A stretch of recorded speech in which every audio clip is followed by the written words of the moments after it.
It is Friday. It is day 3 of the Room Service Diaries here on the Morning Kombat channel. I'm Luke Thomas. That's Brian Campbell. Neither of our rooms have been cleaned in 4 days. You shit your pants. It seriously No, smells. that one I don't know. That's you. That's he who smelt it dealt it. He who scenario. denied it supplied it. All right. I've actually never heard that one. That's a good one. I never Well, heard it does that smell one. like the. You ever get up close in the deli line for too long? When Oh, it's dude. just And then you're like, is the meat bad or is the pre-diabetic gas station attendant in front of me having a bad day? well, we still have jobs, which is good, Luke. We've done a So far. lot of work this week. What a week! This is a good week. It's a good week. Today was long. Today was a What long. time did you get COVID tested this morning? 7 a.m. That was 7:10. Yeah. Yeah, I waited in the Dunkin' Donuts line at 6:30, but I never got to the Where's front. the Dunkin' Donuts? It's on the other side by the valet, by the garage. I never got in it. Anyway, I'm talking about rich people problems here. You made your CBS Sports HQ debut. That was great. Did two of those. Mm-hmm. We did MK. We did the damn live stream. We did a little run through for Saturday night's pay-per-view halftime show. But enough about fights and us and our future of our We careers. got to talk to Steve Farhood and Hey, Al how about Bernstein. Steven Espinoza wearing basically an Affliction T-shirt? No one ragged him on that, all right? Yeah, we're not in a position to make fun of our boss just yet, but I would like to be because he was wearing a shirt that merited it. He was a bedazzled champion, but I'll shout him out there. I love you, Steven Espinoza. Where did my focus go? Let's get the focus right on this fucking thing. Let's see. Am I better here? So There just to we go. Now I'm recap, focused. I'm not staying in this room. This is Luke's room, but we've made the magic in here a few times. So Yes, so this is day 3. We were going to do one last night, and I made fun of Brian for not doing it. But in retrospect, I thought about it. Today was so long, and even with a good night's sleep, I still had diarrhea, and I was a still... little too much. you know, it was just one of those long days, dude. I was glad that we didn't booze it up. Yeah, I'm not going to complain because Showtime is the label that pays me, and they pay me well. But because of the quarantine, we have a very limited room service menu. I think we can get takeout at certain restaurants. What has been but- your room service hit? Yeah, because there's only like 6, 7 not items many on there. things. My best combination for my body, in the way I feel, is the Caesar salad with the barbecue chicken wings mix. It's not bad. I got I have the Greek salad, no olives, add the chicken, and then some kind of half sandwich. Yeah. Usually I get the half of a Reuben. Okay, everything else I've had has sucked the horn, but thank you, Mohegan Sun. Thank you. All right. Well, they're nice people. What are you Yeah. going to do? Yeah. Yeah, dude, I got to tell you, I want to talk good stuff. Happy things Happy today. things. You're not. We're You're not both- salty. I am salty. Well, I'm gonna go after my own audience here. Wow. I'm not gonna go after them, but I mean the babies. I mean, it's just unbelievable. But You realize without them, you're nothing. 100%, I completely get. Dude, we have a relationship where they get to yell at me. I can't yell at them. Yeah. It's a one-way Well, thing. I like this sweatshirt. What's the get the strap? Because that's usually a pro wrestling reference. You know, Is it? the title, the strap. You know, No, this one is this one. Get the strap. Oh, is that a thing? Here's the thing. I saw someone in the comments the other day go, Luke, it's okay to be white. It's true. I have no denial that it's okay to be white. It's just not especially interesting. I think that's the issue. There are a lot of people who think that your biggest problem is that you deeply regret being white. Yeah, there's a lot of people who think a lot of stupid things in the world. I see it neither as a hindrance nor a help, just as a state of existence. Okay. I think that's fair. Yeah. You are what you are. Okay, well, today is a positive podcast. Do we want let's to start- add? hold on, I wanna Do we want to add anyone to the wall of fame of MMA salt of the earth people? Right now, we in our Hall of Fame, it's Chuck Mindenhall, Brett Okamoto, and John Anik. You So wanna John add Anik anyone? was pretty receptive. He got inducted last night, 2 nights ago. Yeah. Yeah. I would say, well, there's going to be people behind the scenes that they don't know. That's fair. Should we say they're like how we call them, like BD? BD is an MVP. Yeah, but they're not on the front lines. They don't you get know? that. They're on the front Yeah. lines. You know You a what? big Helen Yee fan? She's nice. I've only interacted with her a couple times. Why? Are you being I was crude? trying to add a female to our list. I was trying to be inclusive. Is she very supportive? Of us? I don't Yeah. know. I don't know that Then well. why would you bring her up? Because she's stepping up her game lately. Her and the you Schmo, mean okay? like who else is shining? No, who else we like? I didn't know if you know her. I'm trying to be a nice I do know her. person She's here, very okay? friendly. I do. I Thank say you. hi to her every Thank time you we're at the very meeting. much, okay? You always think I have bad intentions. Like I got secret no. jokes I didn't coming understand out. what you were saying. Like, is there Okay. anyone else we want to thank for what has gone right for Thank you. us? This is already a train wreck. Thank you. What, the first 2 days were, a fucking 10 out of 10 or something? Yeah, I think it was performance art. By the way, you know who is always very, very nice to us? And I do mean this legitimately? Mauro Ranallo. Mauro Ranallo, I will induct into our Hall of Fame of the people that Pretty great because guy. you think this industry is full of suckers, snakes, right? Jermel Charlo thinks I'm a snake, right? He knows I'm not a lion. Serpents. But I like a lot of people in this game. Okay, I like Canadians, Americans. I like a lot of people in this game. Okay. All right, very good. Well, he was very sweet to us today, like he always is. And Steve Farhood is the man. There was a bunch of them, so I was pretty happy about that. I got to say, dude, this has been the first week in a long time, and I do mean a long time for me, where I really felt like I leveled up in my career. Don't you feel that way? I feel that way. I mean, we both have had great success in different ways, but something felt special about this week. I mean, maybe it was. Look, you'd been with CBS for a few weeks, but it was a slow start, and I don't know if they knew you were working yet. They didn't send me a computer, just a red stapler. And they were like, get to the boiler room. You didn't necessarily get like a welcome press release or email or anything, but this was the week everything began to come together. Holy smokes, dude. Holy smokes. I got to tell you, dude, Showtime made a series of promises to me, and I made them do all this stuff, when I signed a deal with them. Out of your inner fear of corporations screwing you over. 100%. I was like, you got to do this for me, you got to do that for me, because everything had gone wrong before. I cannot tell you how many times I've worked for companies, big and small, like not just all big, not just all small, and they kind of did half of what they said they were going to do, or much less. Dude, Showtime has done, and CBS is brand new for me, so we'll see how it goes. Obviously, so far so good. Showtime or CBS has done me great, just so you know. But so far, like, dude, Showtime has done. I mean, not just everything they said they were going to do, 10 times that. Like, I can't. If we fail, I've said this before. Who could you blame except the mirror? Well, people may think we're jerking each other off or whatever, no, dude, it's patting real. us on the back. I've said this before today, and I really mean that. I've been blessed to be a part of whether it's shows or different projects that I know in my heart have been critically great. But I also know there were legitimate ceilings and limitations for them to ever become anything. Some of that was, can your own company promote you in a way that gets the eyes on it? Or some of it was, hey, this is really great, but you just don't have the star power. I mean, we've all done things where like, man, this has potential if this could just get out there. You're right. If we fail at this point, it's on us because CBS and Showtime have just got together, put their heads and wallets together, and basically said, we think these guys, we think these guys are the shit, so let's find out where they're going. They're literally letting us get drunk on camera and then just uploading it with no one's. I don't know if all of them know this is happening, but so far they're letting I mean, us. maybe if they listened to it, they would stop us. But I mean, suffice to say, like, dude, I didn't know this until today. So you guys know on the Charlo Doubleheader pay-per-view, we will go on between the first and second card. I found out today it's going to air on pay-per-view. It will also simulcast for free on YouTube. So you guys can check that out if you want to. But so I mean, you don't want to tell people, hey, even if you're not planning on buying the card, because we'd love for you to buy the card, but even if you're not planning on buying the card, please, right. you'll get highlights, reactions, reviews, previews from us at halftime. Which is, dude, you know how when we leveled up today, I had this moment. I was like, we didn't even need to be there for the rehearsal. We didn't do shit, but we're starting to be in meetings I've never been in before. Have you noticed that? Yeah. We're starting to have things happen. They're not inviting us yet to the eyes wide shut high level corporate parties where we come pantsless with the we don't with the monocle. We're not there yet. All right. No, I'm seriously. We had a long sit down today with like major executives going through rundowns and run of shows and like how much they're going to plug Morning Kombat on the pay-per-view. Dude, but I've not been in meetings like that. I've been in some pretty big meetings. I've not been in a meeting like that before. Look at us. Salute. By the way, someone emailed me to shit on you. When you cheers, you have to drink afterwards. I do. I've been drinking. So I didn't notice this either. Apparently, someone emailed me and they said you had cheers me. By the way, cheers. And you didn't drink. You know what they say in Latin America? If you cheers and don't drink, and you'll die. No, worse. And you don't look the person in the eye, which is so creepy. They say you'll have 7 years of bad sex. So when people toast in Colombia, so this is a true story. When people toast in Colombia, they go like this. I guess I've never looked anyone in the eye then, you know what I mean? Wow, all right. This is great, the great thing about sex, it stops when you get married. No, we can't get into that. Yeah, what are you doing? You're trying to get yourself canceled by your wife. We're already going to be canceled by Showtime and CBS, you know what I'm saying?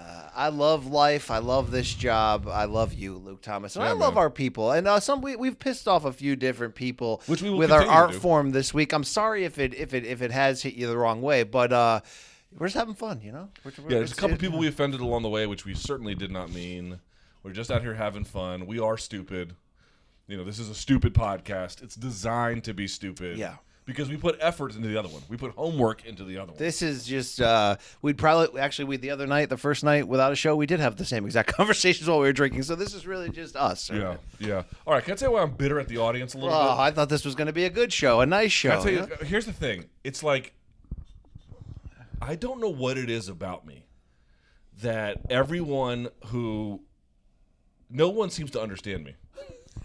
Nobody. I can't wait to meet your wife because full disclosure, she looks like a lovely lady on Facebook. I can't wait to meet her because her and I might be the only people that know how to handle you. That's my family. But yes, that is absolutely true. Dude, what do I have to do to get the audience to understand? We're not doing bits exactly. Like, we're not pro wrestling it up on the air, but we're sparring a little bit intentionally to have contrast, a little bit of dramatic effect, a little bit of differentiation. They think I am attacking you. Brian, will you please fucking tell them I am not attacking you. You're like literally my best friend in the business. It's like in the movies when the lady gets kidnapped, she has to call home and be like, I'm fine. Yeah. I'm actually fine, but send the money now, please. Let me get out of here. Will you please fucking tell them what is up? Well, I mean, what? Do you people have friends at home? Do you have high school? When I get together with my high school friends, good God, we say really awful things to each other, Dude, my friend... You send nude videos to your lawyer friends. I know. My friends send me pictures of gorillas being like, wow, I didn't know you escaped from the fucking zoo and shit like that. Like, I don't... Dean Thomas today sent you to hell. It was beautiful on Twitter. Thank you, Dean Thomas. Fucking buried me. And you know what I did? I took it and smiled. Here's what happened. So basically, during today's broadcast, so we did how much? What do you have there? That's a 40, bro. Did you guys call Bush Beast? No, Beast is Milwaukee's Beast Ice. That's right. You're right. Beast Sorry, Ice, sorry. You're absolutely right. You're right. Milwaukee's best. Excuse me. Okay. So today we did an MK show today, an extra. Which, by the way, we got to stop calling them that. They just have to be like numbered from now on. But neither here nor there. And during that, you made a offhanded joke saying, "Hey, we should do picks." I want you to understand why he said that. Well, look, hold on. A lot of this is fueled by reality, right? Reality, I think you're being a bitch for not doing picks on the air. So 100%. BC, true or false, last week we had an entire meeting about picks and why I don't want to do them and why I don't believe in them. True or false? True, and I called you a woman to your face. And all did right? I complain Although about women it? make great picks. Shout out to Phoenix Carnivale. Do. Hey, have you seen Phoenix in some national commercials? The cream cheese. Shout out to Phoenix, our ex-colleague on the MMAB. She's killing it. Did we not have a whole meeting about this? Did I not say, if you want to call me a hoe every time I refuse to do picks, I was okay with it? Never complained one time. Luke, stand up and take a stand, Thomas, sitting down on the picks. Yeah. The only reason I don't do it is because You're afraid of people judging you. No, I can do well and get all the accolades in the world. I don't really believe you can do them effectively in MMA. In boxing, I think you can do them effectively a little bit more. Or you can do them effectively in MMA, but only under the condition that you're watching endless amounts of tape. You are suffering under that goddamn thing. Jesus Christ. What does that mean? What does that mean? You swallowed it like it was NyQuil. I mean, like you were choking back the green NyQuil. In the early 2000s, Bush, right? We got Bush, right? Did I yell at you today? Did I yell at you today? No, but Oh my God, you fucking pussies. You fucking little girls. Who talks to you like... You guys act like I fucking smacked your daughter at school and the principal had to call and tell you. I think the people believe that you don't know how to have fun. Now, they don't know you. You're right.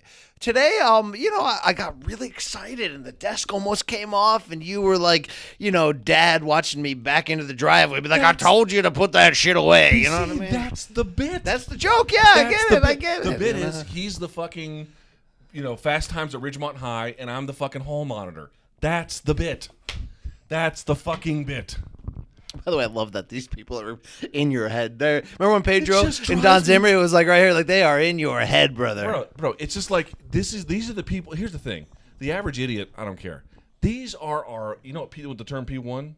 P1 are people. Player one? No, P1 are people that turn on a radio station, and from the beginning of their day to the end of the day, they're listening to that radio station. They call all the shows. They're called P1s. That's the term.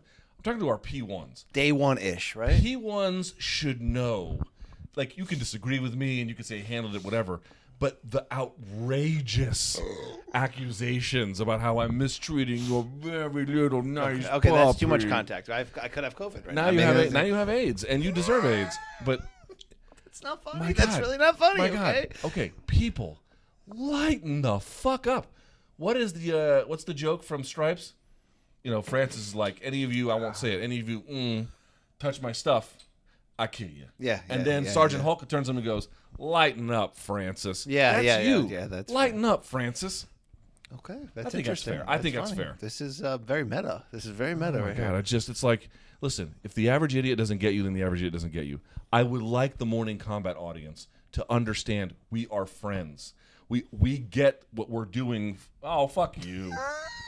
What we're doing for one another. Why we try intentionally to not just be we're not trying to be something we're not, but we want to the extent possible, emphasize points of contrast so that, you don't get the whole point of not picking somebody just like BC or somebody just like me is so that you get opposites. Somebody has to be X, and the person's got to be fucking Y. Look, opposites attract. I love my wife. She hates me. That's how it works, right? Join the club, guys. Join the fucking club. Yeah, right. No, my wife is very sweet to me. My wife tried to send us a bottle of champagne today to celebrate us, and because of COVID restrictions, the hotel wouldn't let her. So my wife, yes, this is nice. All right. Anyway, let me say this. Thanks to everybody who has watched all 3 days of the diaries. Thanks to everybody who watched the weigh-ins or the last episode of MK that I'm bitching about. Because honestly, here's the reality about that episode, to get back to all the good stuff.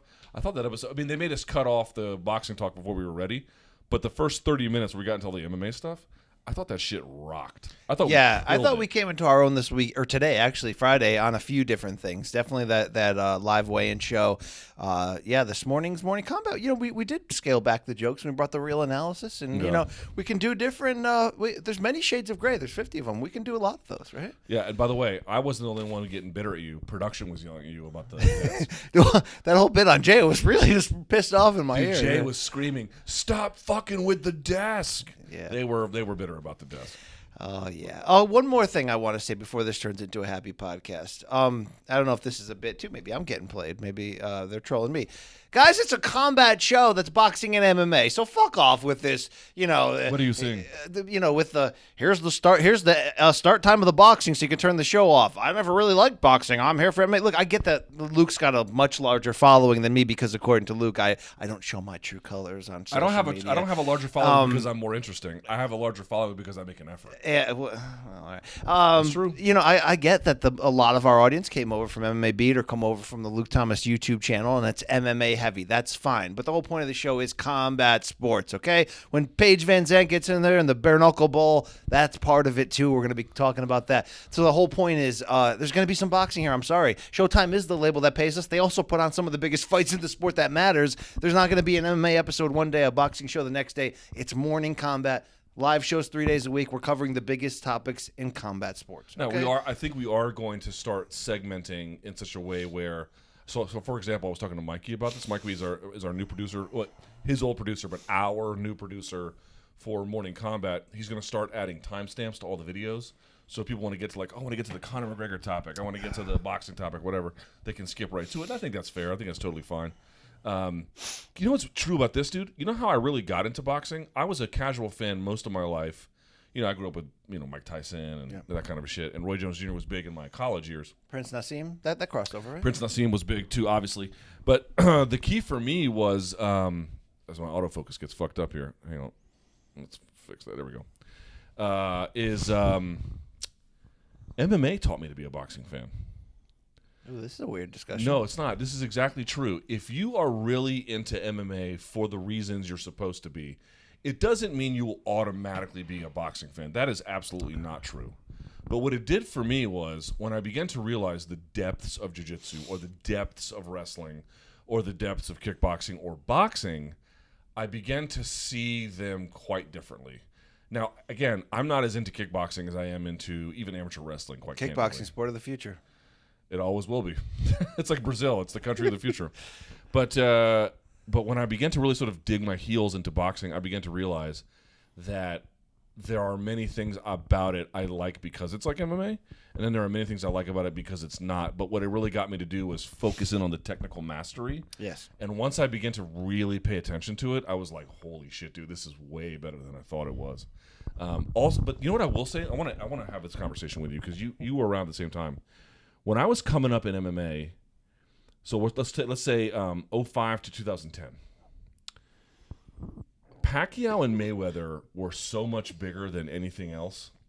You know, Oscar and Floyd fought, 2007, May 2007? Yep. Like, MMA could put on big shows, but it was clearly the little brother. Let me ask you this, dude. I was on YouTube trending the last few days. You're seeing multiple Adesanya versus Costa videos. UFC's in a great place. They're promoting the shit out of things. And this is a very imprecise language that I'm using, and I'm using imprecise intentionally. Has boxing become MMA's little brother?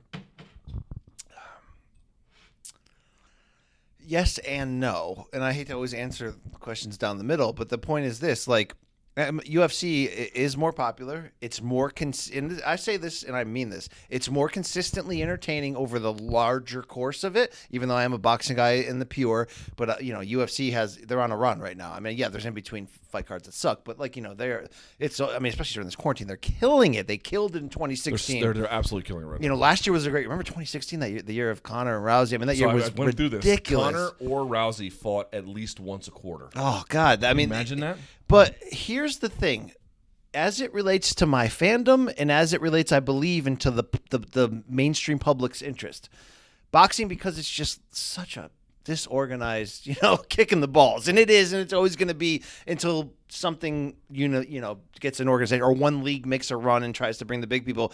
But even though MMA is more consistently better, I'm sorry, you put the biggest MMA fight on the same night against the biggest boxing fight, boxing still wins. And I mean that from getting the casual people's interest. I also mean it from my personal entertainment. And I hear this also from a lot of MMA fans. They admit this. They say, look, MMA is great when there's a giant UFC title. I got to be there.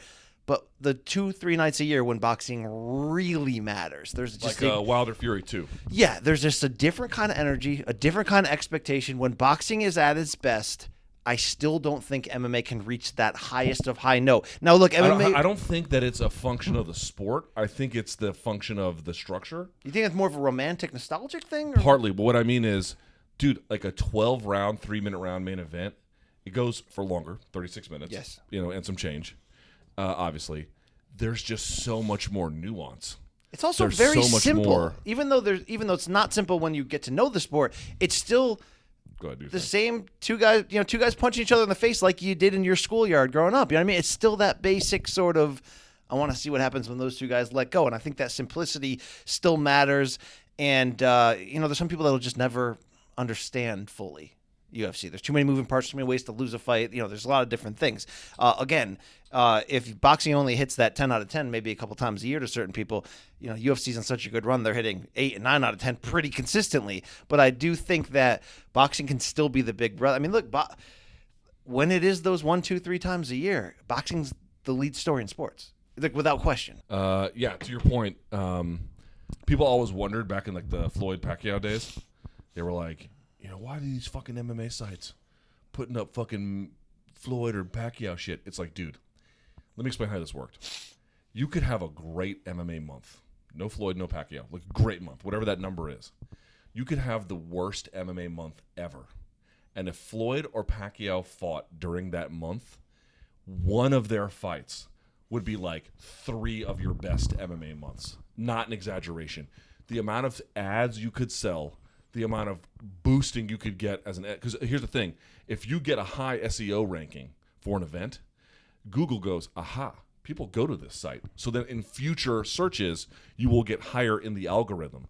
So you'd be like, why are they doing this MMA site with boxing fucking traffic? Dude, because it would make your fucking year if you did that. That's why. And I think, that speaks to some things, whereas I think there are certain elements of this population. Now, they're going to get older and get phased out, but there's still a large population that will never, ever accept MMA and never want to accept MMA. But those same Steve people... Steve doesn't like MMA. It's cool. I mean, he's the best. But those same people might not follow boxing anymore, but they want to follow boxing. So when a big fight comes around that grabs them storyline-wise, they're instantly back in. There are a lot of sports fans who don't care or give a shit about boxing except for those 2 nights, but they will gladly pay for the pay-per-view and have a party and sort of check in on who's the guy of the moment. All right. Well, enough of this conversation. We should watch porn.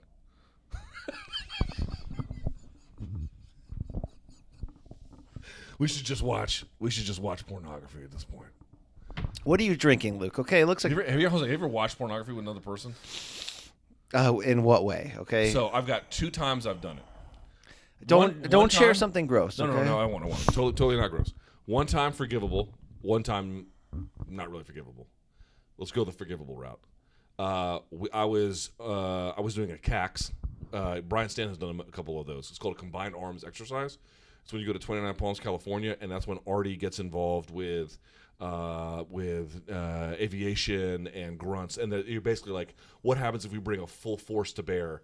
We bring air, we bring assaults with rifle companies, we bring artillery, we bring the tanks, the whole 9 yards.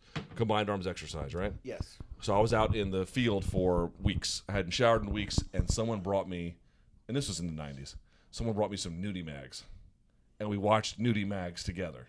You watched a nudie mag? We only could have them for like an hour.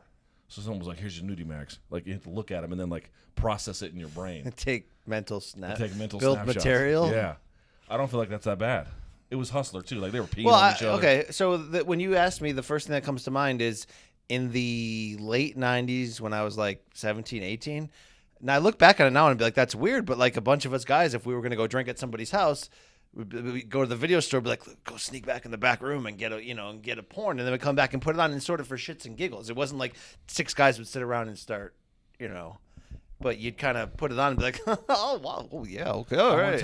But looking back, that's really awkward, right? Yeah, it's really awkward. I one time tried to watch it with fraternity brothers, and I was like, nah, I'm out. This is fucking lame. Yeah. But my favorite is I went to this like local video store when video stores existed, and I rented one of the adult things. They had a private room. You go in the back to rent it. And I kept it. It was called Burying the Bone, 4 Hours of Barking and Banging. That's what it was called. I'll never forget it. We rented it when we had a winter storm once. Because we were like, the winter's coming. Let's rent some porn, and then we'll just, hold it. And I'll never forget, I didn't turn it in. And I had also checked out the South Park movie at the time. And I got, this is back when you had, answering machines at your house. And the answer machine goes, beep, and it was like, sir, this is Steve from Video Wonderland. You have 2 titles that are out. The first is the South Park movie. The second is Bad to the Boner. Burying the Bone, 4 Hours of Barking and Banging. He goes, the second is and it was like this, I'm not kidding you, 30-second pause. I'm dying laughing. And he goes, the second is that is an adult selection. He's like, if you could return these at your earliest convenience, that would be that'd be great. I had a talk with Rashad Evans on the podcast last week about this, because growing up, you'd go into when you became a teenager, you'd go into the VHS store, the Blockbuster, whatever you had, and there was the curtained off adult area in the back. Mm-hmm. And your goal while you were in there was eventually to make it back there, right?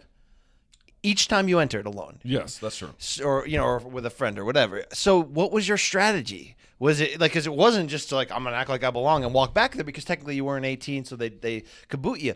But like, the thing is, I always looked older than my age, so I didn't quite have these problems, But you also didn't want to cause attention, like, for the guy that works there to right. be looking at you or anyone else. So you kind of have to linger near the curtain, right? And get closer and closer, and then hope there's like a distraction of some point, and then dart right back there. Yeah. Look, before the internet, that was just shoplift. I mean, all right. I just shoplifted, bro. What do you want to do? We have a bunch of unanswered questions. Yeah, we can F around with that. There were some people who were very upset that they didn't get their question asked. And to be honest, look, you were a little. Did I not tell you there was too many fucking questions? You were a little bit of a Dick Dickerson in your treatment of don't say the guy's last name, he may sue us. And then the one of like, oh, that question sucks. Let me go to that. Here's Eric's question. Oh, Eric, you suck dick, Eric. All right. I never told Eric, whoever that is, that he sucked dick. I just said I didn't want to do the question. I may have been ruder than that, but and it doesn't have to be a dick. Oh, Eric, you penetrated the dental dam. Whatever. I'm gonna need my glasses. I have some glasses over here. All right, hand me the iPad. Closer I am to find you. What are you doing? Oh Jesus! It's hot in here. It is a little warm. Well, we have to turn the thing off. I got my other glasses. The other ones are in my backpack. All right, here we are. Let me get that iPad, please. Where's your damn iPad? I don't live. Fucking thing in front of you. I don't live here. What do you want me to do? Jesus fuck. Can you bring the stand that it's on, bro? Here, hold the iPad, all right? Jesus Christ almighty. You want me to unplug it, too? Yeah, unplug it. It's fine. It should be charged by now. Is this how you talk to your children? No, I'm like, oh, little Violet. That was so weird. I hope somebody makes that a gift. That was really weird. All right. I talk to my daughter like she's a fucking princess, because she is. I do, having 2 sons, I do wonder, if I had a daughter, I would just be like, do whatever the hell you want. Like, I'm a strict dad to my sons, you know, like, but, Are you? yeah, oh yeah, I'm a disciplinarian, yeah. Well, I was. I think last year I just gave up on that. You know why? Because I want to have good relationships with them when they get older. Yeah. I grew up with divorced parents. Your dad was a real a-hole? No, quite the opposite. He just, my mom was a fucking my mom was from a foreign country, bro. Oh, God, you must have got the What was the worst thing you were ever hit by with one of your parents? Just hands. Oh. Did you get the switch or the switch? Did you get the metal stick with the spikes You on mean it? the takedown defense my mom would use when I would try to escape her wrath? Fuck, dude. The old Armenian armbar on your belt buckles, electrical. Oh God, Luke. Electrical cords, pieces of wood. My mom broke. That's assault, brother. My mom broke a rake over my head, cracked Dude, it in half. Can we report that retroactively? I mean, Well, that's at the time I didn't think much of it. Now I'm like, I would never hit my daughter like that. I would never. my do that. dad. I mean, it was the early '80s. My dad used to put me on his knee and hit him. But I think when I was like 5, one time he was about to do it, and then he was like, I can't. Go ahead. Yeah, my dad never spanked me. My mom. My dad threatened to the rest of my life, but My mom, dude, my mom beat the fuck out of me. Oh my God, it was bad. But it's funny. My whole best friend in the world, he is from Iran. His parents are from Iran. They're actually not Muslim. They're something called Baha'i. how's his camel clutch? He's a little weakling. He's a sweet guy, but he's a fucking pathetic little human. His parents, bro. I mean, and not only that, my mom would say like super fucked up shit to me. Like here's the thing, I was pretty good academically. My brother was an academic superstar. Okay. National Honor Society. Right. Here's the one. I mean, we were both National Honor Society. That's nothing. But my brother, the one thing I was able to keep up with him in math and science, I could not keep up. It was not possible. I was actually better than him in like sort of like literature, European history, American history, that kind of a thing. I was a little bit better than him. But like in most subjects, I got fucking smoked. And my mom would talk shit to me. My best friend who's from Iran, I'll never forget this. His parents barely spoke English. My mom's English was pretty good. She spoke with an accent, but not too bad. His parents, their accent was like, where are you from? That kind of a thing. And I'll never forget, my friend was like, oh, I forgot to do this errand for my dad. And we got home to his house. They were not there. And the answering machine was on. And it was like, boop. And it was like, his name was, I won't say his name. Let's call him Jeff. That's not his name, but let's call him Jeff. He's like, Jeff, this is your father. And then he starts speaking Farsi. And my friend is like sitting there listening. And all of a sudden he goes cold, bro. He goes cold. And then he just starts kind of chuckling. And then he goes, boop. And I'm like, dude, what did your dad say to you that made you do that? He goes, well, he said something like, I don't know what kind of primordial ooze you crawled out of. You're the dumbest human being alive, and I cannot believe you're my son. Wow. He one time... Did you hit him with the Persian clubs, too? Oh, bro. I one time was at his house, and they were all speaking Farsi downstairs. They had one of these like split foyers where you could go up top, but you could see downstairs. And they had all these Persians over there, and they were all fucking speaking Farsi and shit. And I don't know what the fuck they're saying. And my friend and his sister are fucking dying laughing. I'm like, what are they saying?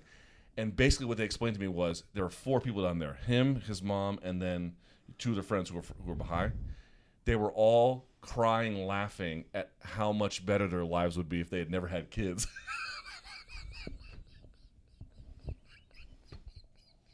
And they heard all of this shit, dude. They heard all of it. We didn't do that in the factory town. Yeah, bro. we It's didn't, another. You think factory towns are tough? Try third world, motherfucker. It's another level.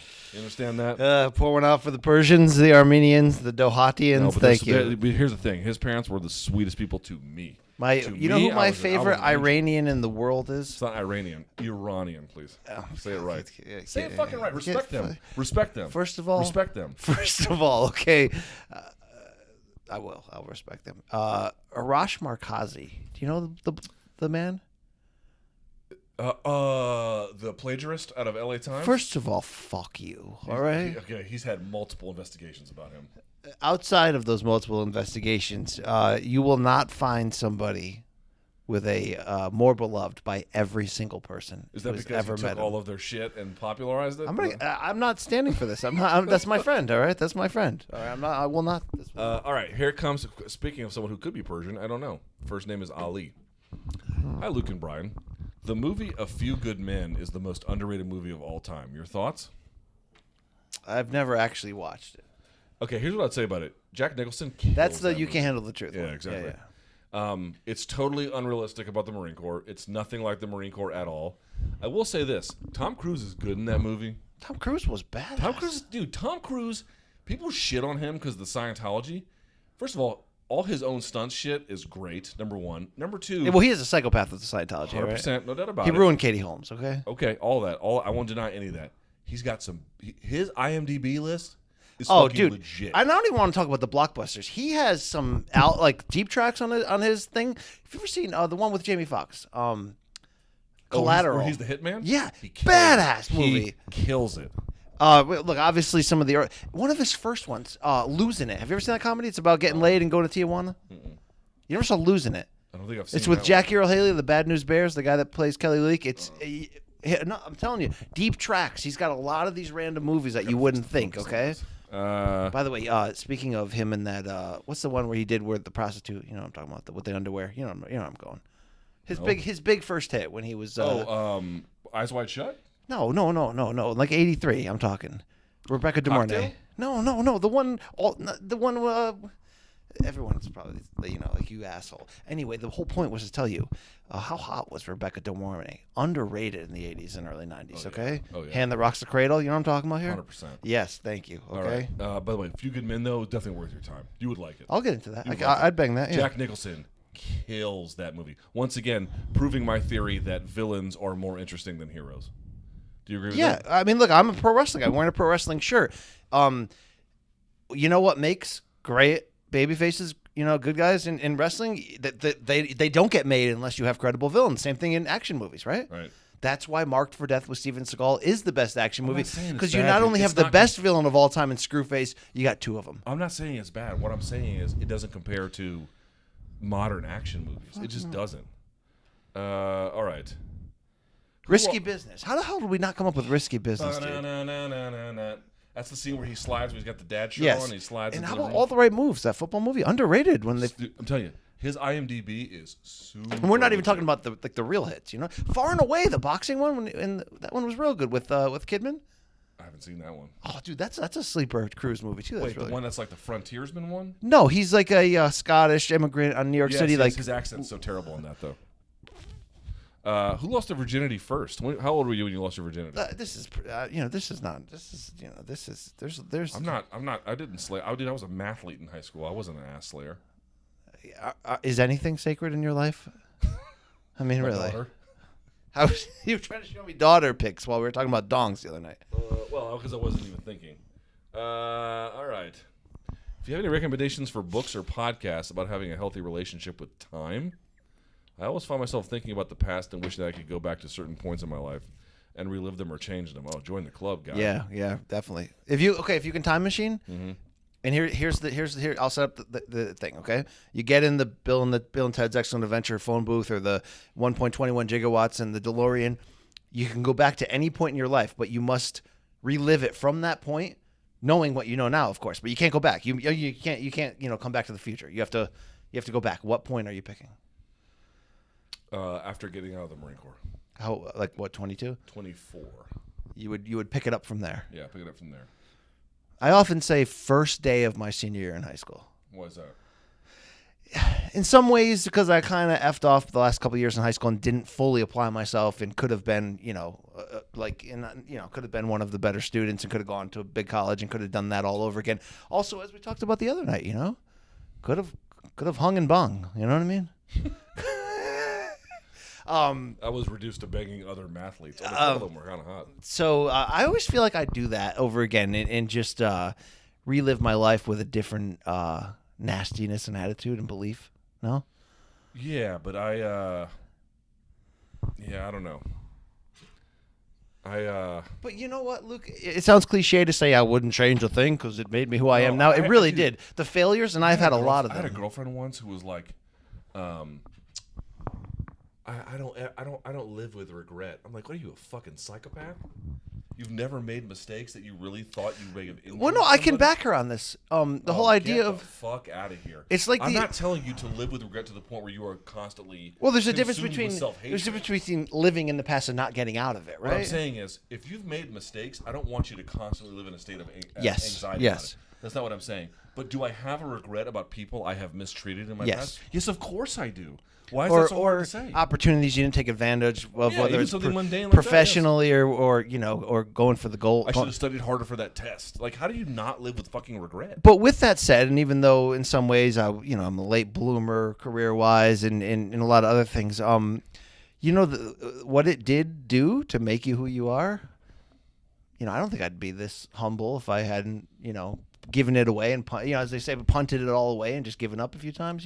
Yeah, I think it's after the Marine Corps is when I began to turn things around. So I wouldn't be changing much, but I definitely would be tightening a couple of screws that should have been tightened along the way. That's the thing for me. I don't want to change the full trajectory of my life, but I think a lot of it is like I would not. I lived my life afraid for so many years without realizing I was that afraid of everything. What afraid of? Afraid of everything. Afraid of trying. Afraid in what sense? Afraid of trying and failing. Afraid of bad or just something.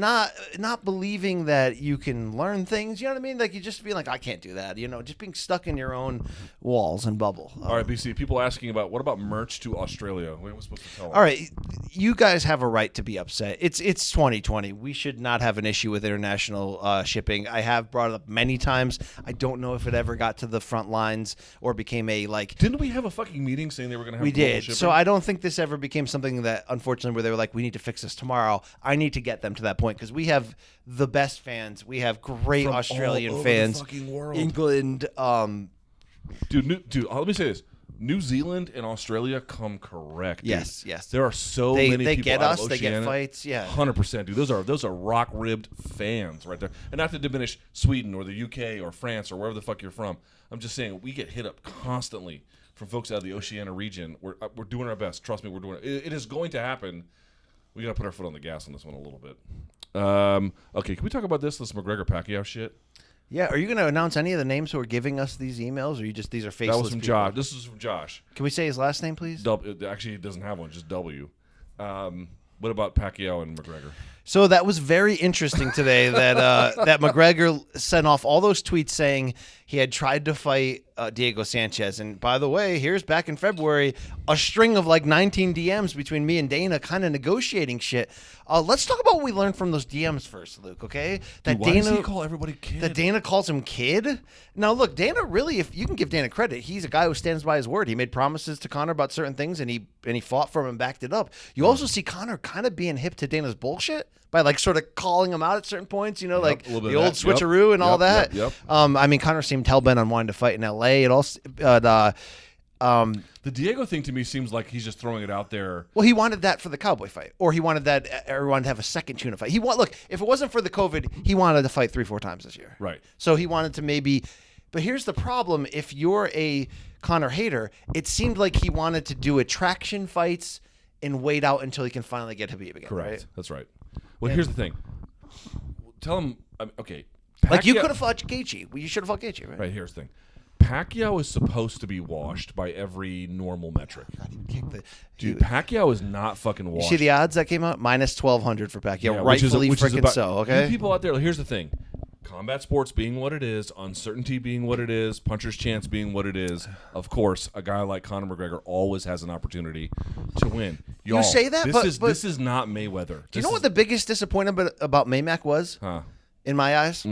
The fact that we talked up the puncher's chance of Conor, and even though I think Conor exceeded in other categories, like his actual pure boxing His ability, power didn't translate. His power didn't translate at all. Remember he landed that pretty beautiful uppercut to Floyd's throat in round 1. Actually, if you go closely, it actually bounced here and then here. Okay, then that took some of the power off. Yeah, And look, and I know like you actually can watch the video, and you and I did the drunken replay of that. He actually seemed to hurt Floyd to the body late in the fight. There was sort of like this phantom ghost punch. Yep. But Floyd didn't train for that fight. either way, Floyd didn't train for that fight. People in his camp have confirmed it to me. He was retired for 2 years. There were a lot of things. We hadn't seen Conor yet, all that. Pacquiao has been active. Dude, he just beat Keith Thurman in a great fight last summer. You know what I mean? Like, and dropped him and looked great. He's going to kick the app. I'm sorry. Keith Thurman was a world champion. Understand that. Yes, and unbeaten, and has great power and can box. Manny's going to knock him out within 5, bro. Like 100%. It's going to be the Ricky Hatton fight all over again. He's going to catch him cold and drop him, okay? Floyd never had at welterweight or 154 or wherever the one-punch power. It was so weird. He was like, I want the Diego fight in MMA or the Pacquiao fight. I'm like, wow, the Diego fight where Conor would almost certainly just destroy him. Or conversely, you want the Pacquiao fight where Pacquiao, again. What is he thinking? Okay, let's try to get in Conor's head. Fuck. Dude, he will knock him out cold. It won't be like he's exhausted and Floyd walks him down and stops him. Like he did Hatton? It will be like Hatton. And look, and I know, Pacquiao also didn't carry his power all the way up as consistently to welterweight, but he still hits you with those quick punches you don't see coming. Look at the first round against Thurman. Did he fight? I remember Oscar had to cut a lot of weight. What weight did Pacquiao fight Oscar? At a catch weight of Oscar was drained. Yeah, it was 147 actually. Okay. He fucked Oscar. He fucked Oscar's shit. Oscar had nothing. Oscar had nothing. Okay, you're like, oh, Pacquiao should not be this good this old. Yeah, I don't know. I don't really know how. Barry Bonds. We know how. We just can't say how for defense. I don't really know how Barry Bonds hit 73 home runs that year, but how did Mark McGuire do that? I don't know the answer to that. Only it remains a mystery. All right, here's the deal, though. All of your heroes, and I don't mean to get Luke Thomas on you, but all of your heroes are effing touching this stuff, okay? And we can go fighter by fighter of all of our heroes too.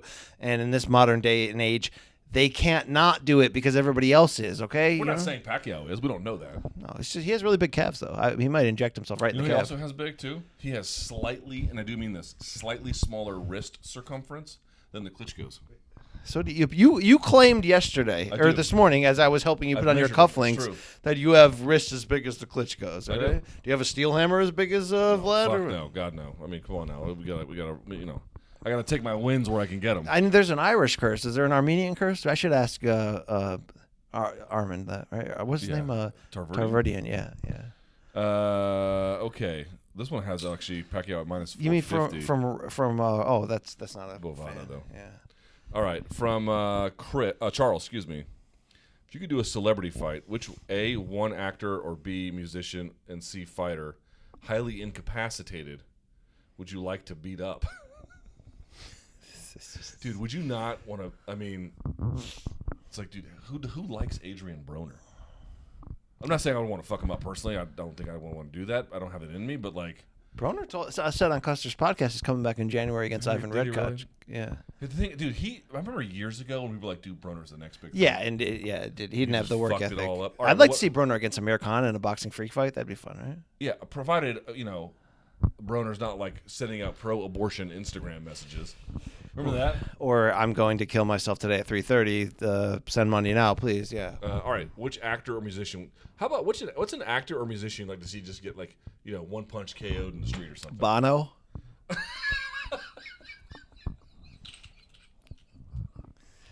What's wrong? I don't love or hate him, but what's wrong with Bono? Just a pretentious ass. Yeah, pretty much. And I don't hate U2. Obviously, got some bangers. Obviously their best stuff is very good and stands the test of time. And really throughout their whole career. Bono and be like, I didn't like the Zoopalooza. Sunday Bloody Sunday is pretty fucking good. No, the early '80s stuff is amazing. I mean, look, remember that political show I did? Mysterious Ways still bangs. What? The political show that I did on the weekends. We would open with Sunday Bloody Sunday. Okay, that's fair. It's pretty fun.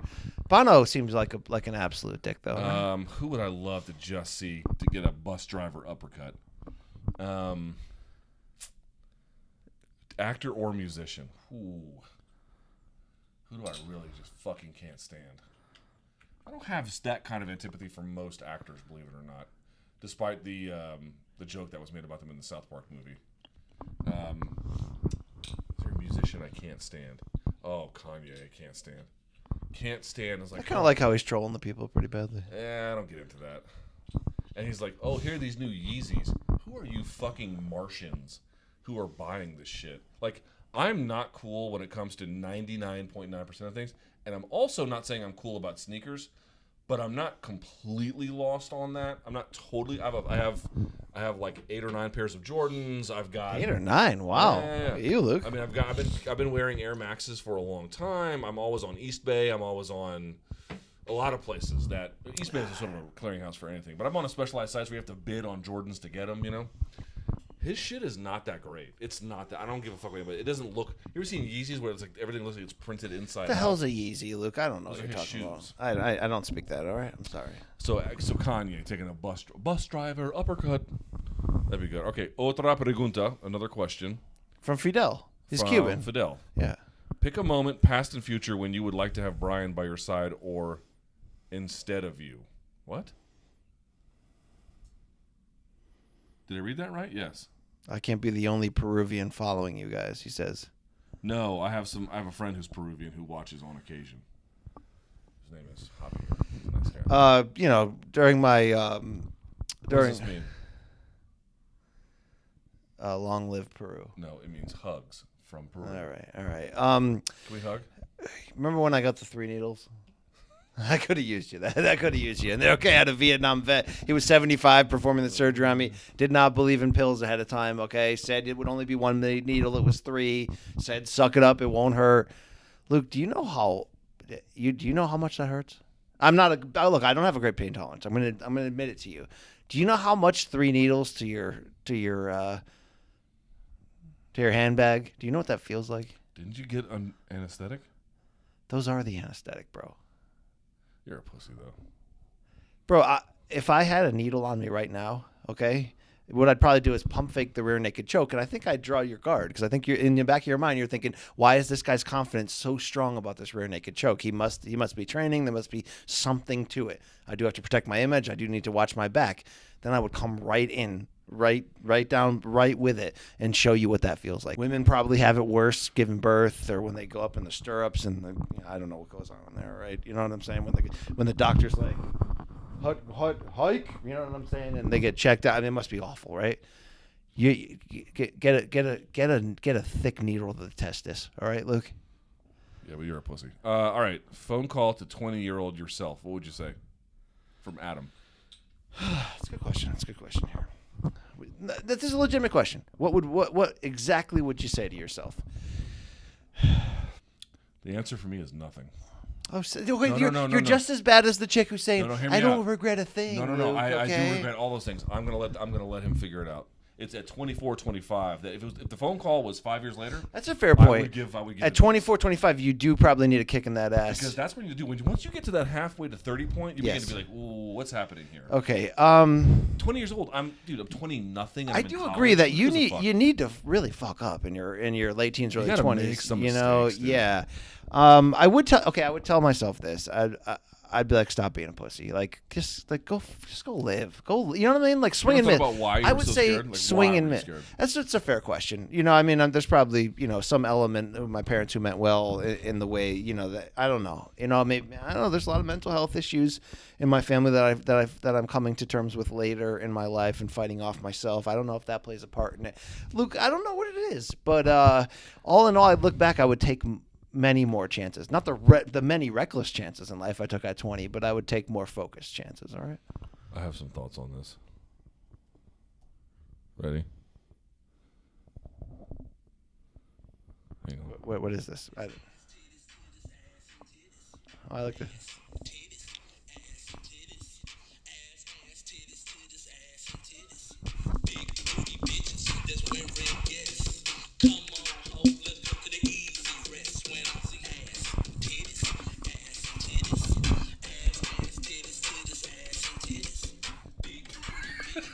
Bushing balls. We're two white dudes in their 40s doing this. Titties, ass and titties. 3 needles to the bag, baby.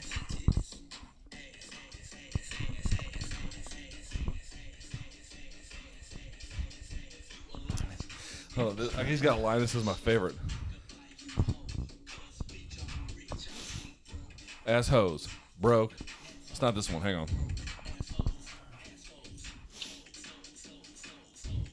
this next one, I think. Here we go.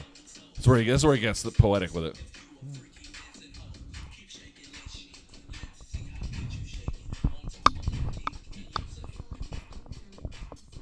I'm coming. All right, now it's getting awkward. Hold on. Now it's getting awkward. It's getting a little awkward right now. No, it's not this one. Here we go. So, need to wash up. Don't get mad at me when I don't want to. You need soap and water. Soap and water. Soap and water. Soap and water. Water.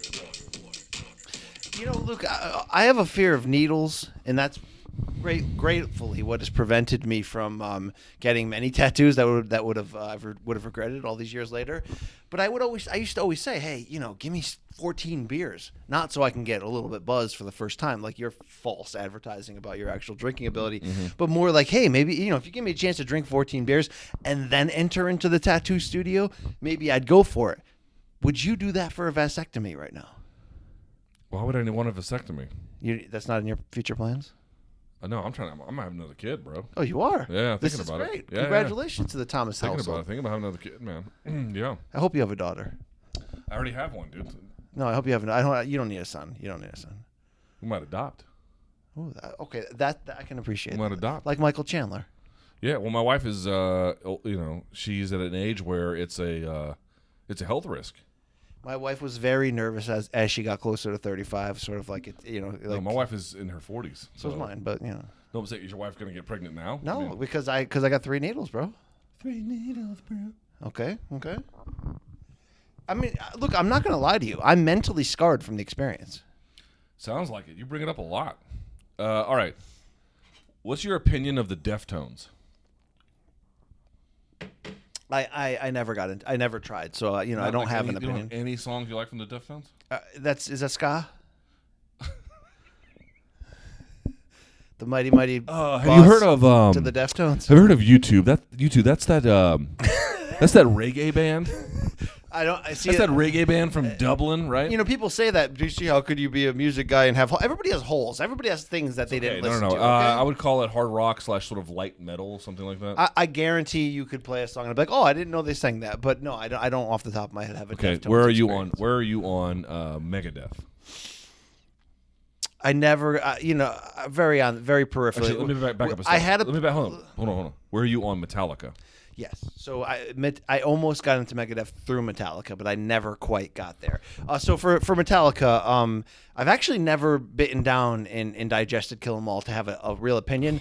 I love And Justice for All. I love Master of Puppets.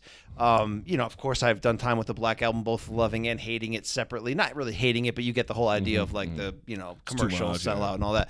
I did some time with Saint Anger. With the pots and pans on drums. That's about it. I didn't go load, reload. I didn't go anymore. But, dude, I had a run. I mean, And Justice for All. I mean, I love it. I know Master of Puppets a little bit more of who they really are. And in some ways, And Justice for All is a little commercialized, but it's perfect for me, okay?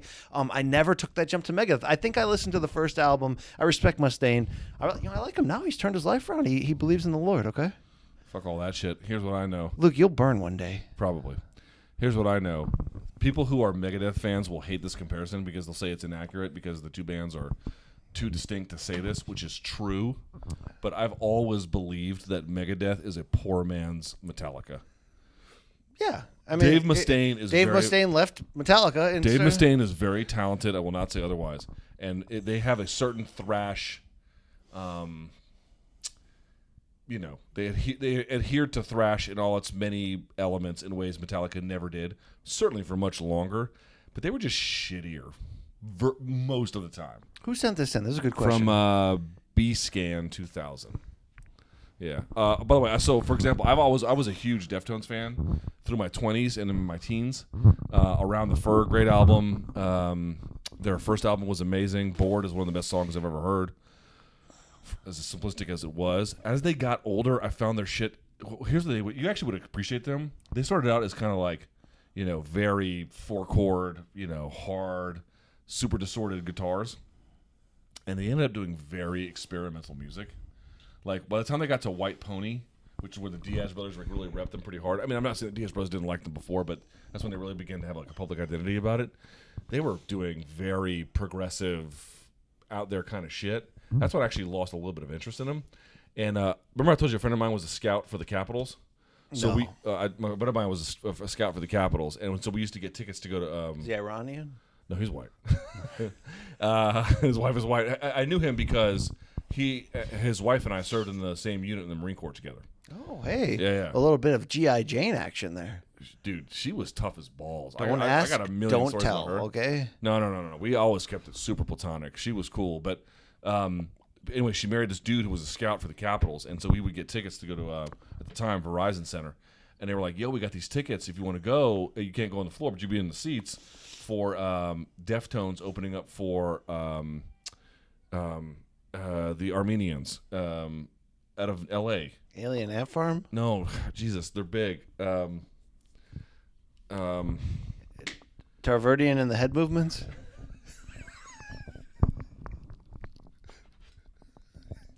That's a good one, dude. System of a Down. Dude, I like the shit out of that one commercial album they had, with the they had 2 commercial albums. the first one. The one with the damn wake up. Oh, that was the first of them. That was the Kombucha Mushroom People. I used to listen to that whole thing. I liked that Their record. second album was more commercialized than that. Anyway, my wife hated System of a Down before that. Yeah. But she was like, you know what? We got invited. Tickets are free. I once burned Hold on. She's once like- burned a CD of that System of a Down one and gave it to my dad, who likes all kinds of music, and his response was why would you give me this shit? Yeah. Yeah, here's the thing.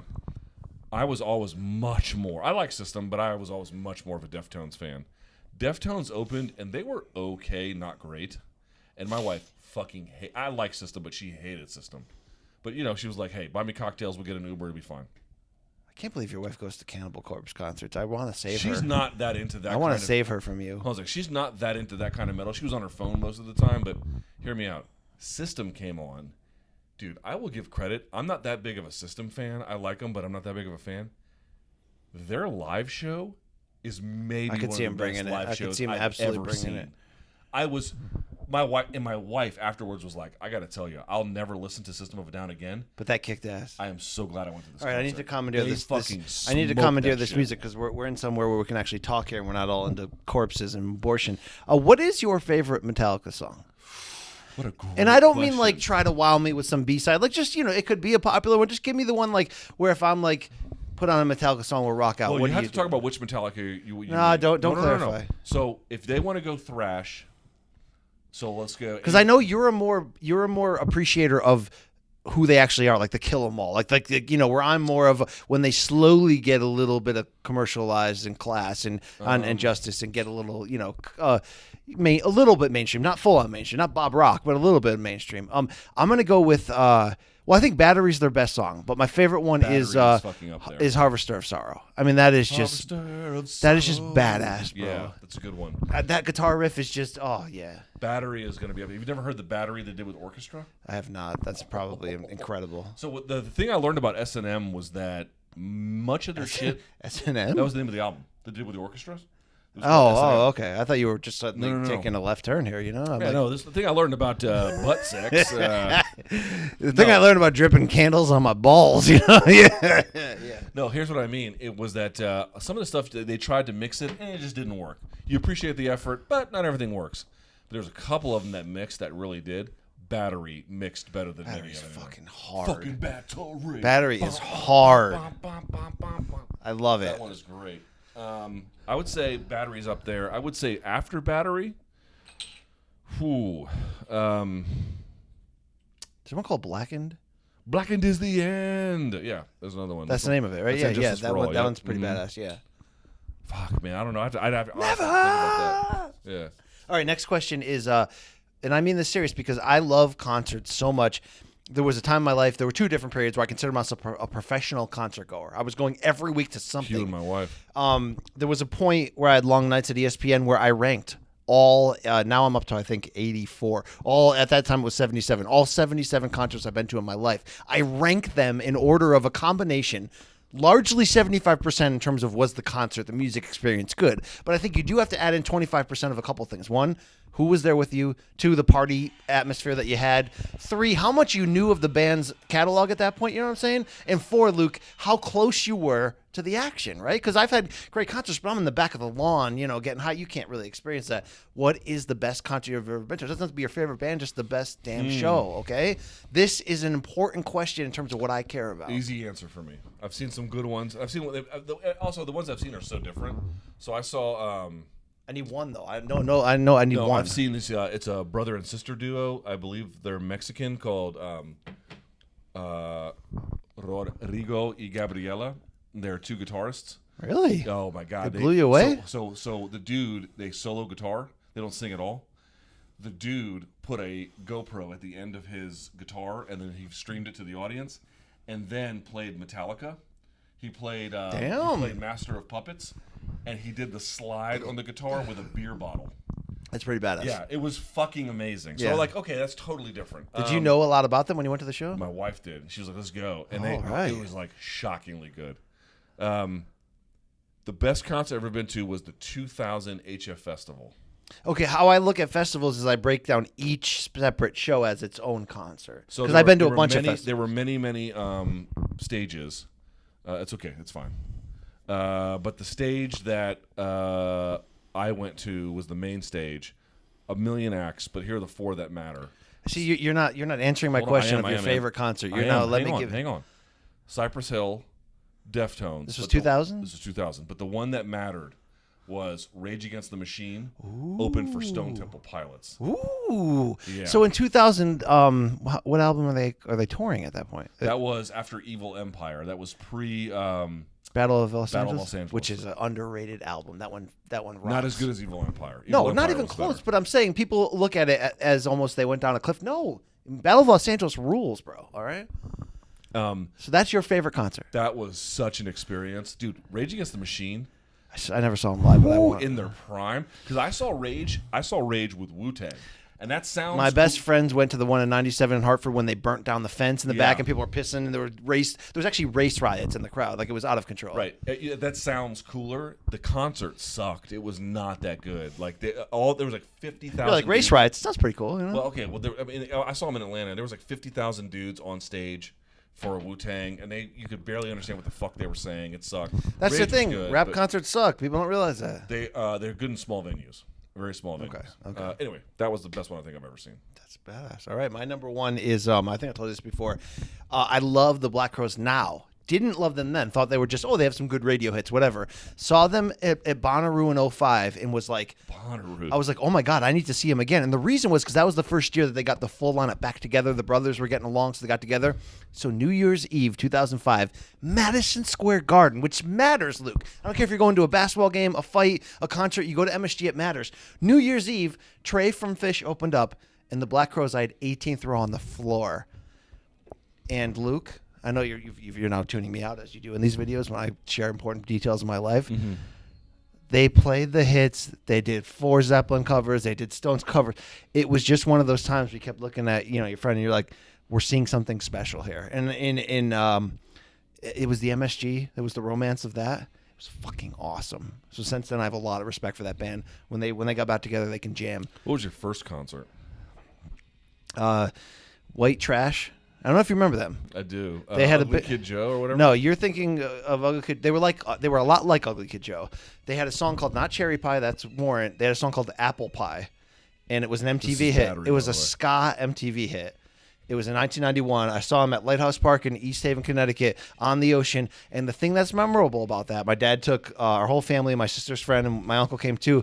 They started throwing full beer cans at the people in the crowd, who were then firing them back. So there's a parade of beer cans, and my dad looks at us, he goes, "We're out of here." And we left like 2 songs into the show. My first concert, because I didn't know what the fuck I was doing. It was the first one my mom ever let me go to, was Collective Soul.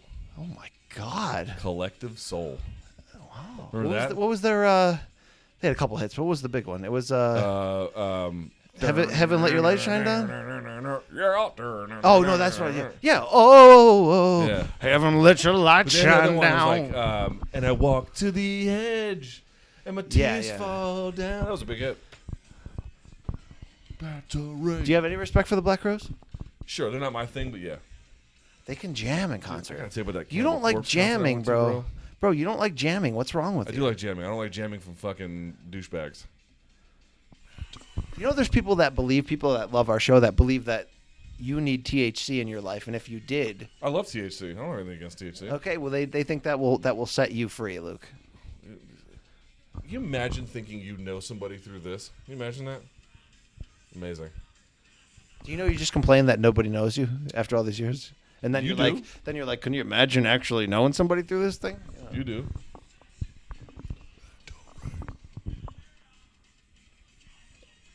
Battery is found in me. Now, did like the violinist headbang, the cellist? I mean, did she? They kind of get into it, but not really. Okay.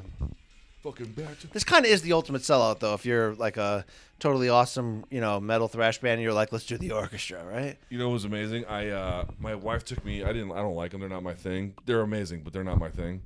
My wife took me to an Anthrax show, and the openers were Down. Do you know Down? It's like it's one of the many side acts of Phil Anselmo. Phil Anselmo is the former lead singer of Pantera. Bro, can I tell you? And he had, He loves boxing, by the way, Phil. Phil does? Yeah, he loves boxing. Is that right?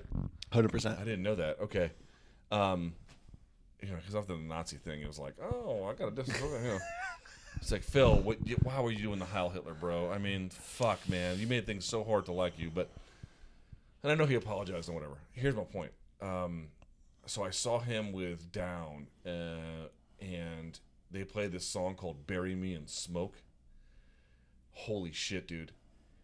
Phil Anselmo is like old and fat now, and he's like doesn't have nearly the same fucking verve that he did when he was, it was 2000 and Pantera was at the height of their powers. That is one of the most charismatic, stage commanding frontmen I have ever seen. He was clearly washed, and he could still do it, dude. Even my wife was like, dude, Phil kind of still has it. Absolutely, bro. He had. Did your wife have a thing for him? Maybe? No, he's fat and ugly now. But like, the thing was, you ever seen a guy who just has this connection with the audience, and he knows how to like milk it and use it and like. Yeah, me today on the set of Morning Kombat. Yeah, not exactly. I mean, you more just sort of act out like a toddler, and then everyone else is a toddler. I'm a man of passion, and sometimes it just spills over. I'm a man of passion too, motherfucker. The only difference is people think they mistake my passion for anger. Does your lovely wife have a thing for abrasive white men, or like how did you win this lady? Shocking as this may come to you, I'm actually fucking cool Smooth? as shit. Yeah, I'm actually pretty smooth when I need to be. You're suave off camera? No, I am generally not. When I need to be, I'm quite good at it. Or maybe it's because you're so real. That's part of it too. Here's a big part of it. Remember, everybody I grew up in my orbit, was from a different part of the world and or the country or whatever. And so having somebody who can respect other cultures, I think made it a lot easier for me to make my way into her heart. You know what I'm saying, bro? You know what I'm saying, bro? Romantic style. All right. Where are you on 311? One of my 5 favorite bands of all time. You are such an absolute Bro, what? correct person. No, I'm teasing.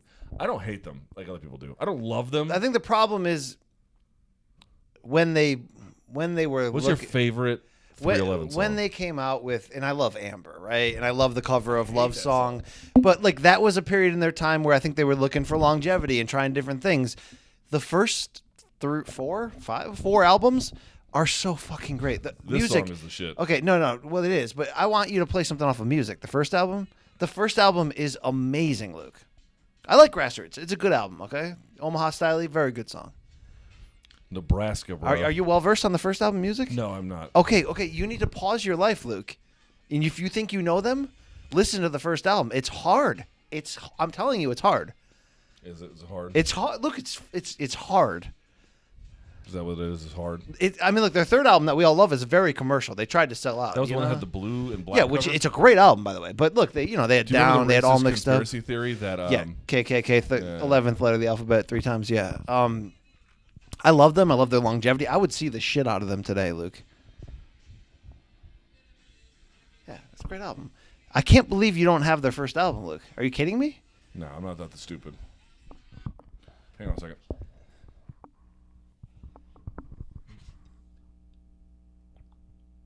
Fuck. Did it die on us? Did we lose all of that? If we did, I quit. I mean, are you kidding me, Luke? We might have. Yeah, we did.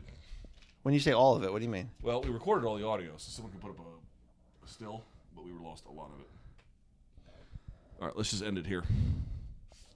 That's it. That's the end of the diaries, bro. So your great technology that you bragged about, I don't know, since the first time I met you, It overheated. it has failed you every single night. Welcome to my life, bro. Bro, we just did a deep dive on the history of music in which you're like, I know 311. Oh, I don't know their first album. Like, Welcome to my life, bro. Welcome. They'll put up here's what they'll do. They will. And let me get one more drink before we go. They'll put up like a holding screen, and we'll be fine. It'll be okay. People will listen. All right. We didn't have the piss and vinegar, the zest. They didn't. What were they? They're tuning in for the production value of these. Is that what they're doing? I'm just saying. We poured out what was left of us tonight. All right, We're Luke. done, bro. It's hard to do these every night. Hang on, let me get another drink. Carry that tune, maestro. Okay. I'm just gonna tell you that I love 311. They're a great band, and they were one of those bands, Luke, that you understand their limitations. They're not great, right? But they produce a feeling in you. There's a party vibe. You know who was a semi-sex symbol? Who? Nick Hexum. Nick Hexum, a sex symbol? Yeah, he's pretty. A lot of girls I knew who wanted to bang. He's a pretty handsome guy. You know, I'm a big fan of Peanut. Beat that thing. Bow, bow, bow, bow. Bow, bow, bow, bow. Bow, bow, bow, bow. So repeat the question because they can't hear me. Yes, Luke. Who's a music guilty pleasure? Luke is asking who was a music guilty pleasure, and it's a great question, and we all have answers like that. I mentioned Dashboard Confessional the other night. I'm sorry, I love him. I'm sorry, I don't care what you think about that. Here's someone I'm not going to say is a guilty pleasure, but I'm going to say when I say his name, you're not going to know better, so you're going to like make fun of me because you're going to think of when he went full pop, when he went full of sexy tunes to try to make money and get women. Early rock solo Rod Stewart is one of the greatest voices in rock history. I'm talking about when he was fronting the Jeff Beck group. I'm talking about when he was the lead of Faces. If you don't know Faces, Ron Wood from the Stones, Rod Stewart, his first 3 solo albums, Luke, 5 stars, amazing. And then he was like, "If you want my body," and then he totally was like, "I just want to bang white women." Who didn't? Rod the Mod. His voice is so soulful and sultry. You would think it was a black man. I'm going to say my music guilty pleasure. That's an interesting one. You know what? My phone will tell me the answer to that. That's not a guilty pleasure, though. Do you have my phone? Do you see my phone right here? I have the answer on that one. I told you. Nicki Minaj. Nicki Minaj, which I can't justify. It works. I got Fleetwood Mac. I'm sorry. I never wanted to be somebody who owned rumors. You and Bill Clinton. So it's produced. Did you both fly to Epstein Island? It's you who's farting, by the way. It's not me. I would always. It is you who is farting. I would always claim that shit. All right. I don't believe you. I would always. You are an absolute farter. That date I went on in 2005.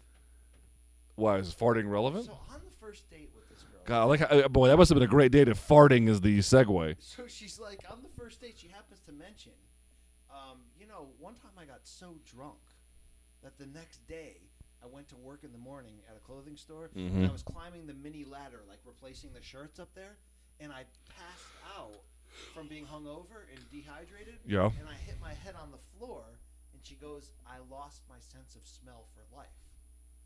And I buried that shit in the back of my brain. She got that COVID, bro. Okay, on the next date, we were in the car on the way. There was another date? Oh yeah, we were in the car on the way to the bar, and I just let one of those silent but deadly would kill a third world country. Sierra fucking Bravo Delta. I even lifted the left cheek while I was driving, right? And I totally just raided that car. I mean, it was like baking up a car. You couldn't even see through the smoke. And I kept the conversation flowing. Like with those lie detector tests, there was no break in her word. People in Connecticut are like, "Wow, is that Cheech and Chong or did BC have broccoli today?" You know what? She was right, Luke. She can't smell shit, right? Oh, dude, I fart in front of my wife now, and she's like, "You are a fucking animal," you know. Yeah, I mean it's the primate house. Passage post-marriage, right? You know, I saw this comedian once. He was like, "I'm single now," which is great because I can fart in the bed again. It's a simple pleasure, bro. I don't know if you can't fart in front of your significant other. Yeah, but I mean, do you have a relationship? But like when you're first dating, Yeah, in the early. you can't be doing that. You can't be doing that. I remember the first time when my wife and I were dating, I slept over her house the next day. She was just like, just want to let you know that, you kept me up snoring, and that's fine, And I was like, oh, sorry about that. And she goes, yeah, and I think you shit your pants in the middle of the night. And she's like, she was like, it just kept going on and on. Oh, dude, I've had nights where I woke up the next morning. My mom, Jesus Christ, my wife was like, you need to go to the doctor, and I was like, why? She's like, you have cancer. You have cancer in your guts from farting the way that you fart. have ass cancer. Thank you very much. Is that a thing, Luke? Ass cancer? Yes. There was a joke on South Park years ago. Left ass cancer. Okay. Anything else on your mind? No. You done? Cooked? Finished? No, I can keep going all day. I just don't have a lot of pep in my step. All right. You know what I did? I poured it out today on the CBS HQ set. Yeah, you did. Right, on the morning Kombat. What was it? We'll end on here in just a minute. What was it like ending your podcast? Because I ended my radio show recently. It was weird and bittersweet and fun and weird because technically it's not over. Rafe and I, we worked together in some form of a show in like 4 different outlets for so long. We'll still do some fun bonus pods and that kind of stuff, but we're not doing a weekly pod anymore together. And we built this rabid, weird audience, and we had on the State of Combat, the final boxing episode, we did 3 hours. We had a lot of our favorite people on, and we cracked jokes, and it was great. And it did feel like this weird end of an era, You pour something. Yeah, dude, my last radio show felt like that. It was weird. Did people call in and just tell you how much they love you? Phone lines were packed from the first minute to the last, man. Couldn't get to all of them. Truck drivers who were like, Luke, I built Yeah, my nothing but truck drivers. That's right. That's who my audience was. No, it was it was weird. It was weird letting that go. Most of the things I had to let go were just abject failures, and that certainly, I didn't get a chance to do everything I wanted to do with it. That's true, but it was not a failure. So that was weird letting that go. But you know what? I don't know. I'm like I wouldn't want to be doing anything else right now than this. I know that's true. One time, Luke, I went to. Well, I wish I could fart louder, but other than that, in 2004, Luke, I went to the Austin City Limits Music Festival. yeah, holy shit. Great festival because unlike Bonnaroo, where you camp there. Now look, if you're not doing hard drugs anymore, or even psychedelics, or even heavy weed, you really can't camp. It's not fun, right? You kind of need the drugs to let you not. Yes. focus Why on else would you that. do that dumb shit? Exactly. ACL Festival, on the other hand, full on multiple stages, but every night you go back to your hotel room and then you go out in Austin. I don't know if you've ever been out in the bars in Austin. The scene. Come on, bro. I'm not new to this. Okay, thank you. The scene is amazing, right? Austin's bar scene is. And it's like every street. It's up there with any place in the country. Every street is angled at like a different age group, right? Like 2nd Street is like the 40-year-old, 3rd Street, whatever. You get to 6th Street, they close off the middle of the road, right? There's fights breaking out. There's people drunk everywhere. It's kind of a shit scene, and it's great. And we're wandering around late at night, and we're drunk as shit. Me and my 2 friends, and there's this long pizza line, for like up to the window to get your slice. And there's this really large black lady, like really large, okay? And my buddy is drunk as shit, and he's stumbling, and I can see it coming a mile away. Please don't let the joke here be a racist joke. It's not racist. He is going to rail into her. Like, he is going to knock her over. I can see, you see your friend, like, stumbling and not looking, and I'm like, oh, no, we're going to have a fight. This lady has a large group of people. This is going to be bad. He falls right into her and almost knocks her over. She gets up and turns around. She's, like, ready to go. So I leap right in to be peacemaker, right? I don't need a war, right? So I go, hold on, man. I'm so sorry, my friend. He's drunk. Blah, blah, blah. Look, you'd have to understand. She's like, fuck you. Fuck you. I'm like, you got to understand. He's a really great guy. That's Ed. Ed's a great guy. And Ed's like, blah, blah, blah. I'm like, no, Ed's a great guy. He'd never hurt anybody. I go, look at him. He's a nice guy, right? What do you think of him? And she went from like raging, saying the F word. She looked him up and down. And she goes, I'd hit that. And I was like, oh my God. Luke, I fell to the street. How come you didn't marry her? It was one of those movie moments, okay? How come you didn't marry this wonderful lady Her turn. who was 10,000 pounds? She turned on a dime, Luke. Okay, she was on our team because she wanted to sex him up. TikTok, you don't stop, right? I wanna thank you. All right, we should call it a day. When did this become an audio-only show? About 20 minutes ago, 15 minutes ago. I'm not sure. We'll have to go look it up. Let's do this. Can we promise? I don't know if we could do this every time we go on the road, but we can't be shy about it either. This was a hit. What do you think? Look, when you got that one song, right? You gotta play that bitch. You gotta play twice in the same show. Are the Room Service Diaries? Is that Gangnam Style? Are you saying if someone goes to see that Asian man in concert, they're not there for anything else but Gangnam? Oppa Right? Gangnam Style. What's the man's name? Psy. Sai. They're like Sai. I don't need a Freebird cover, right? Sai. Yeah, no one goes to the Psy concert and goes, Freebird! Like, bro, Sai, can you just play Gangnam like 5 times in a row, right? It reminds me of when I already told you. You know what? Let's play that shit. Hang on. Wampum Gangnam Style. Oppa Gangnam Style. Bang, bang, bang. So here's the deal, Luke. I don't know if you know this, but Showtime on October 24th, the same day as Habib, we got a little piece of business called Gervonta Tank Davis versus. Shit, this video's done fucking 4 billion views. I mean, it's a great track, right? Jesus. How much money do you think Psy made off of this one song? A fuck ton. Now, how many got taken from him? I don't know. By Ron Johnson. I don't want to be racist, but I'll just be like, Wampum Asian people, yeah. So, Luke, October 24th, will you be there? Are they gonna have us there? Gervonta Tank Davis. Will we get to the rousing success of this weekend unless we fail miserably on our face? I'll say tomorrow is the real test. I mean, all this shit has been nice. Don't get me wrong, but If you and I go there, that's like a month away, correct? yeah, I'd be willing to invade your room. yeah, we gotta do this again if we go. If we do the Tank Davis, Leo Santa Cruz fight, which by the way would be great because Khabib would be in the afternoon, which means we could ostensibly do a post-fight show. We have to work that out, and then do the whatever we're gonna do for. But there'd be no intermission for that. Oppa Gundam style. I'm told that this song is commentary on the rich elite of Seoul and how out of touch they are, but I don't know. That was the point of How Bizarre by OMC. Remember that? Is that right? Yeah. How bizarre. Yeah. You know what OMC stood for, right? They No. were from some town in New Zealand called like Ottoman, so it was called like Ottoman's Millionaires Club. It was like they were poor as shit, and they were trying to pretend that they, were elite status. So look, if we do this again, okay, it's a big gift for the people. We appreciate the love. Hopefully, we don't get fired. We'll do it again. I don't know when because it's actually the most taxing thing we've done all week. But we'll do them again. All right. Any last wishes? We'll just sign off here. Yeah.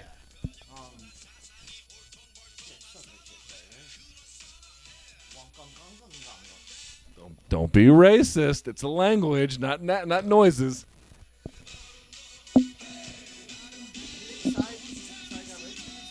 Oh, he got a lot of BJs. Follow-up songs should just be called fellatio, all right?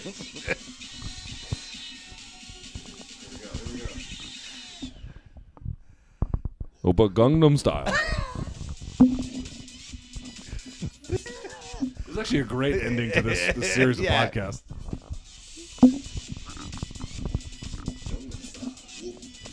All right, for BC. I was thinking we had a great talk. End it here. Hold End it on, here. real quick. We had a great talk about comedians last show. Mm-hmm. I didn't bring up Brendan Schaub as one of my favorite comedians. First of all, I've seen him do stand-up in D.C. at the D.C. Improv, and he killed. So I don't know what kind of thing you're trying to prove here. All right, we got to get out of here. That's BC. I'm Luke Thomas. Thank you guys so much for watching. Sorry I turned into an audio podcast here at the end. We'll fix that for next time. I don't know what the fuck I'm going to do. But between now and then, thanks for all the support. Thanks for watching. Catch us tomorrow on the MK Intermission. And Fuck off. go fuck yourself.